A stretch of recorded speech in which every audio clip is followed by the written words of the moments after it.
ఈరోజు మీరు ఒక్కసారి చూస్తే ఏదైతే బిల్ గేట్స్ ఉన్నాడు, బిల్ గేట్స్ని మీరు చూస్తే 91, 92 ఆ ప్రాంతంలోనే కంపెనీ పెట్టాడు. ఇంటర్నెట్ రెవల్యూషన్ తీసుకొచ్చాడు. ప్రపంచం మొత్తం ఇంటర్నెట్ ద్వారా అనుసంధానం చేశాడు. దానివల్ల డబ్బులు వచ్చింది.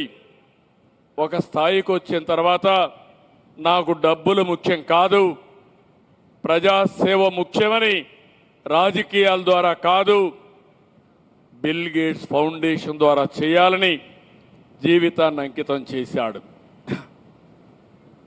అతని చేసే ప్రపంచంలో కుబేరుడైనటువంటి వారన్ బఫెట్ అయితే ఆయన డబ్బులు కూడా ఆయనకిచ్చి నాకు సమయం లేదు మీరు చేయమని ఇచ్చాడు. అదే మరి ప్రేమ్జీ ఉన్నారు, విప్రో అధినేత, కొన్ని వేల కోట్ల రూపాయలు చారిటీ ఖర్చు పెడుతున్నారు. టాటా ఫౌండేషన్ ఉంది, వాళ్ళు కూడా ఖర్చు పెట్టే పరిస్థితికి వచ్చారు. ప్రపంచంలో చాలా మంది ముందుకు వచ్చారు. ఇప్పుడు గవర్నమెంట్ కూడా సిఎస్ఆర్ పెట్టింది. వచ్చే లాభాల్లో 2% సేవాభావంతో ఇలాంటి కార్యక్రమాలు చేయాలి, చారిటీకి ఖర్చు పెట్టాలని తీసుకొచ్చారు.